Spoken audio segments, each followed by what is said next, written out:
নমস্কার, শঙ্কর সুন্দরী গল্প ভাইবসে আপনাকে স্বাগত জানাই। এখন যে ছোট গল্পটি শোনাবো তার নাম ঈর্ষা। লিখেছেন আশাপূর্ণা দেবী। সুজাতার ঘরের বড় আয়নার সামনে দাঁড়িয়ে সুমন্ত একটা ছোট্ট চিরুনি দিয়ে জোরে চুল আঁচড়াচ্ছিল, অথবা বলা যায় আঁচড়েই চলছিল। কারণ তার মাথায় চুলের যা চাপ, তাতে তাঁত বসাবার মতো দাঁত ওই ক্ষুদে চিরুনিটার নেই।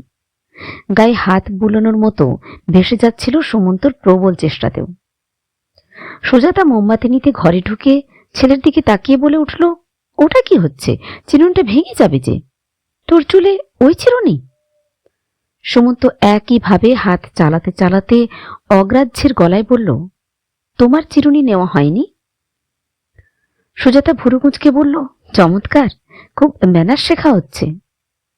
সুমন্তদের স্কুলে ম্যানার সম্পর্কে বিশেষ নজর রাখার ব্যবস্থা আছে এবং সুমন্ত নাকি তাতে একটা সার্টিফিকেটও পেয়েছে। কিন্তু স্কুলের ব্যবহার স্কুলে, তাকে বাড়িতেও নিয়ে আসতে হলে পেরে উঠবে কেন? হাত পা খোলাবার জন্যে খেলা মাঠের দরকার হয় না। সুমন্ত মায়ের থেকেও অধিকভাবে ভুরুজোড়া কুঁচকে একবার মার মুখের দিকে তাকালো, কোনো কথা বলল না, আবার একই কাজ করতে লাগলো। আজকাল এই এক বাহাদুরি হয়েছে সুমন্তর, ক্লাস 11-এ উঠে পর্যন্তই বোধহয় হয়েছে।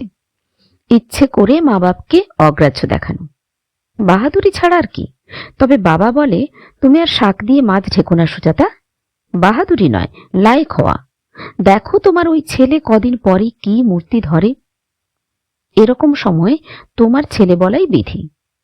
সুজাতা অবশ্য বাহাদুরি বলেই ধরে আছে এখনো। নতুন বড় হওয়ার সুখে এটা একটা নতুন শখ, এই আর কি। তবু ছেলের ওই ভুরু কোঁচকানো দেখে রাগে গা জ্বলে গেল এবং মাতৃ অধিকারের শক্তিটা কাজে লাগাতেই বোধহয় জোরে জোরে বলল, বেরোচ্ছিস কোথায়? বেরোচ্ছে, এটা সাজসঙ্গতেই বোঝা যাচ্ছে। সুমন্ত তখন চিরুনিখানা প্যান্টের হিপ পকেটে পুরে ফেলে ধীরে সুস্থে বলল, কোনো একদিকে নিশ্চয়ই। কেন, কিছু আনতে হবে? কিছু আনার ব্যাপারে অবশ্য সুমন্ত এখনো এক পায়ে খাড়া। 8-10 বছর বয়স থেকে হরদম ছেলেকে দোকানে পাঠিয়ে তার এই নেশাটি ধরিয়ে দিয়েছে সুজাতা। সুজাতা কঠিন গলায় বলল, না, কিছু আনতে হবে না, জানতে হবে। কি জানতে হবে? এই সন্ধ্যের মুখে লোডশেডিং এর মধ্যে যাচ্ছিস কোথায়, সেটাই জানতে হবে। কেন, আমি কি হাজতের আসামি? তাই এক পা বেরোলেই বলে যেতে হবে? বাহ, চমৎকার, ক্রমশই বেশ বোলচাল শেখা হচ্ছে। তোর বাবা এখনো কোথাও বেরোলে বলে বেরোয়, দেখিস না? Slip slip mentality. বলে সুমন্ত সিঁড়ি দিয়ে নেমে যায় তরতরিয়ে। কিন্তু মায়ের মতো জাত বেহায়া আর কি আছে? তাই সুজাতাও সঙ্গে সঙ্গে নেমে যায় 2-4 সিঁড়ি। চেঁচিয়ে বলে, বেশি দেরি করবি না কিন্তু, আকাশটা দেখ, দারুণ বৃষ্টি আসছে। কথার জবাব অবশ্য পায় না সুজাতা।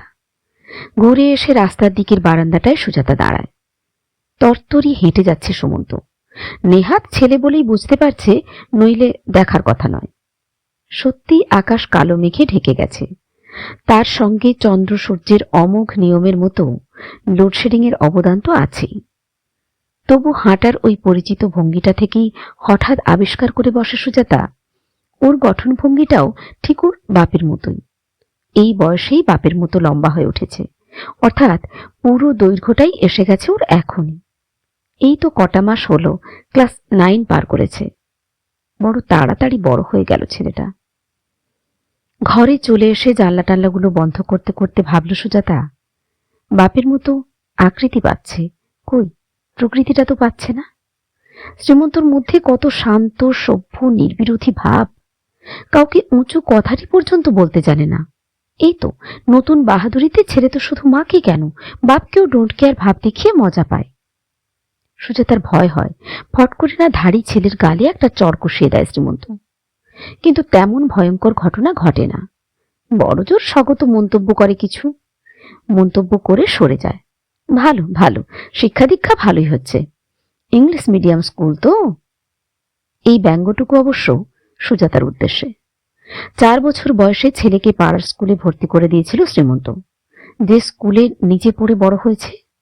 তখন তো শ্রীমন্তর মা দিব্যি ডাঁটো, পাড়ার স্কুল বলে সুজাতা একটু খুঁতখুত করায় সতেজে বলেছিলেন, কেন, ওই পাড়ার স্কুলে পড়ে কি মন তো আমার অমানুষ হয়েছে? তোমার ছেলে যদি আমার ছেলের মতো হয় তাহলেই পড়তে যেও বাছা। তবু 2 বছর পর থেকেই সুজাতা ইংলিশ মিডিয়াম বলে এমন অস্থির হলো, শাশুড়ি নিজেই বললেন, তবে দে বাবা, ছেলেকে সাহেবের স্কুলেই ভর্তি করে দে। বৌমার যখন এত ভয় ভাবনা বাংলা স্কুলে পড়লে ছেলে বিলেত যেতে পারবে না, দিল্লি মুম্বাইয়ের চাকরি পাবে না, শেষে আবার হয়তো তোকে দুষবে, মা বুড়ির প্ররোচনায় পড়ে ছেলেটার পরকাল খেয়ে রেখেছ তুমি। চোস্ত সতেজ কথাবার্তা ছিল মহিলার। হয়তো সেই জন্যেই শ্রীমন্তর স্বভাবটা এত শান্ত শান্ত। বলতে গেলে মায়ের আওতাতেই তো জীবনটা কাটল। মহিলা মারা গেছেন তো এই সেদিন, যখন সুমন্ত বেশ বড় হয়ে গেছে। আড়ালে মায়েতে ছেলেতে শ্রীমন্তর মাতৃভক্তির প্রাবল্য নিয়ে হাসাহাসি করেছে। সুজাতা বলতো, ঠাকুমা বলেছেন, ও বাবা, মাতৃভক্ত বিদ্যাসাগর ওরা নড়চড় করতে পারেন। সুমন্ত হাসত হিহি করে।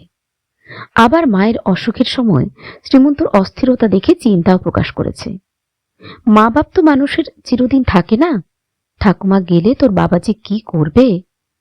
কিন্তু আশ্চর্য, মায়ের মৃত্যুর পর কোনো অধীরতা দেখা গেল না শ্রীমন্তর মধ্যে, বরং আরো বেশি শান্ত হয়ে গেল। পরিবর্তনের মধ্যে 7 জন্মে পুজো পাঠ সন্ধ্যা গায়ত্রীর দিক দিয়ে যেত না, সেটাই হয়েছে।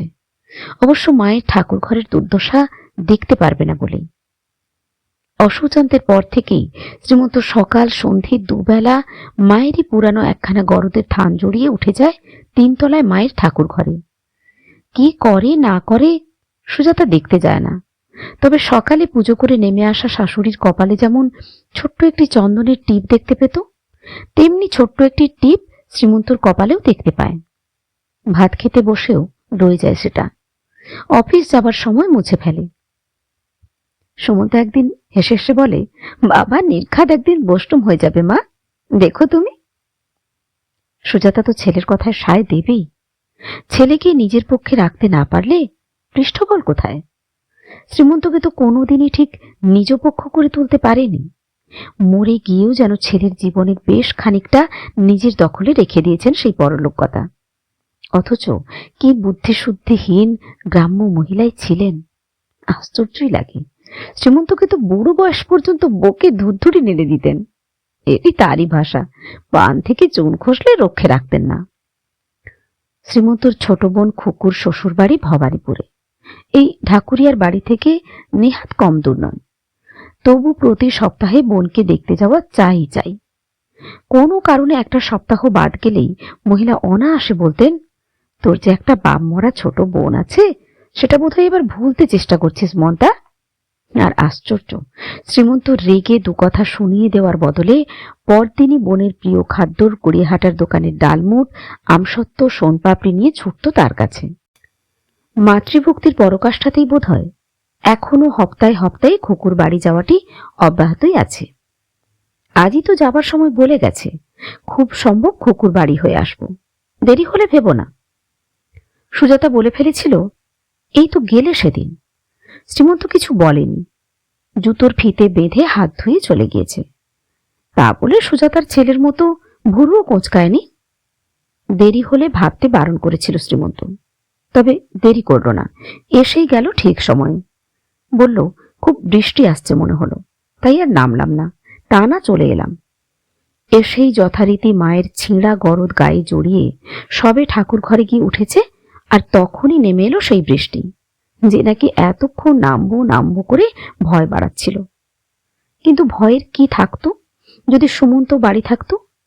বাড়ির লোকেরা যদি বাইরে না থাকে, বেদম বৃষ্টির মতো মজার কি আছে?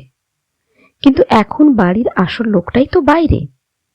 এখন ক্রমশ যত বাজ বিদ্যুৎ আর মেঘের দাপট বাড়ছে, ততই সুজাতার প্রাণের মধ্যে হু হু করছে। আর আপন মনে ছেলের উদ্দেশ্যে বলে চলেছে, পাজি, হতভাগা ছেলে, এত করে বললাম, শোনা হলো না কথা। কোথায় গিয়ে পড়েছিস, কিভাবে ভিজে ঢোল হয়ে ফিরবি ভগবান জানেন। দেখতেই লম্বা হয়েছ, আর মনে করছো মস্ত লায়ক হয়েছি। আসলে তো পটকা, সে হুঁশ আছে?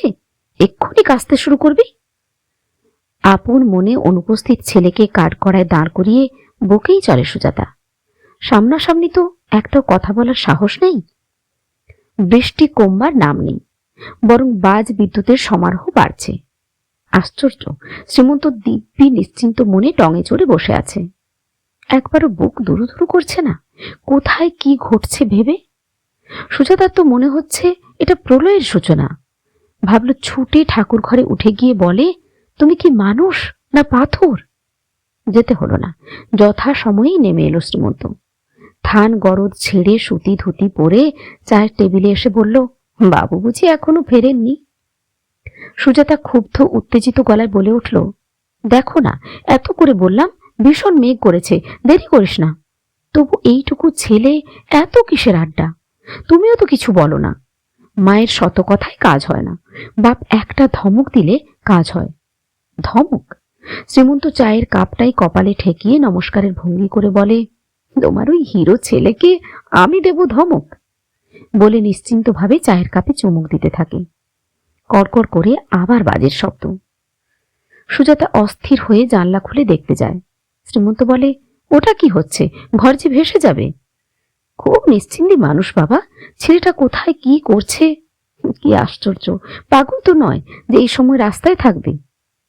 আছেই কোথাও বন্ধুর বাড়িটারি, আটকে পড়েছে। এত ভাবনা করছো কেন? এ কথায় আবার রাগ এসে যায় সুজাতার। মনে হয় খুব একটা বিপদে পড়ে ভিজে নিয়ে বাড়ি আসে সুমন্ত, তবে জব্দ হয় লোকটা। আর তা যদি না হয় তো আর ছেলেকেই সুজাতা দেখে নেবে এক হাত। ওইটুকু ছেলেকে এত ভয়ই বা পাবো কেন আমি? মনে দুঃখ পাবে বলেই না কিছু বলি না। রাত বাড়তে বাড়তে ক্রমে বৃষ্টি কমে। থামে মেঘের ডাক, বাজির ডাক, বিদ্যুৎ চমকানি। ঝিরিঝিরি বৃষ্টি যেন জেটটা বজায় রাখতে চেষ্টা করে। অতঃপর বাড়ি ফেরে সুমন্ত, ফিরে একখানা রিক্সা করে।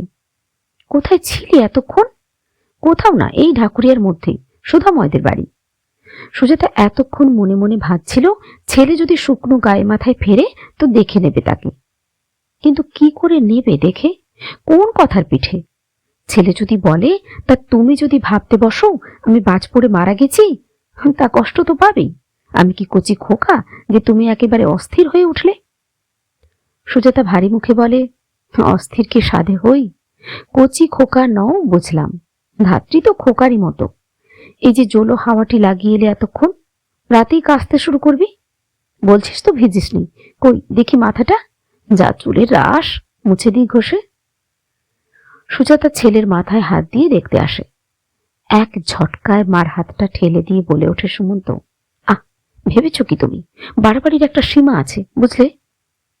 নিজেই তোয়ালে দিয়ে ঘষে ঘষে মাথাটা মুছে নিয়ে জামা বদলে শুয়ে পড়ে গিয়ে। সুজাতা স্তব্ধ হয়ে তাকিয়ে থাকে। শ্রীমন্ত ওর ঘরের দরজায় এসে একটু হেসে বলে, কি রে, মার ওপর রাগ করে না খেয়ে শুয়ে পড়লি? রাগ আবার কি? সুমন্ত পাশ ফিরে বলল, সুধাময়ের মা ছাড়লেন না, জোর করে ওদের সঙ্গে খিচুড়ি, বেগুনি, ডিম ভাজা খাইয়ে দিলেন। ও, তাহলে তো আজ তোর মজার দিন গেল। শুনলে তো? শ্রীমন্ত বলে উঠল, বন্ধুর বাড়ি, খিচুড়ি, বেগুনি, ডিম ভাজা। যাক বেচারি, আমরা আমাদের রুটি তরকারি নিয়ে বসে গিয়ে। যথেষ্ট রাত হয়ে গেছে। এখন আর লোডশেডিং নেই। দালানের দুটো আলোই জ্বালা। খাবার টেবিলের সামনে দেওয়ালে শ্রীমন্তর মার যে মস্ত ফটোখানা টাঙানো রয়েছে, তার উপর আলো এসে পড়েছে। খেতে বসে শ্রীমন্ত যথা নিয়মে আগে সেই ছবির দিকে নীরব প্রণামের ভঙ্গিতে একটু চোখ ফেলে খাবারে হাত দেয়। আর কেন কে জানে, সেই মুহূর্তে ভয়ানক একটা জ্বালায় সুজাতার ভিতরটা তোলপাড় করে দুঝলক গরম জল এসে যায় দু চোখের কোলে। ওই অতি সাধারণ, প্রায় অশিক্ষিত গ্রাম্য চেহারার মহিলাটির ওপর ভয়ানক একটা ঈর্ষা অনুভব করে সুজাতা।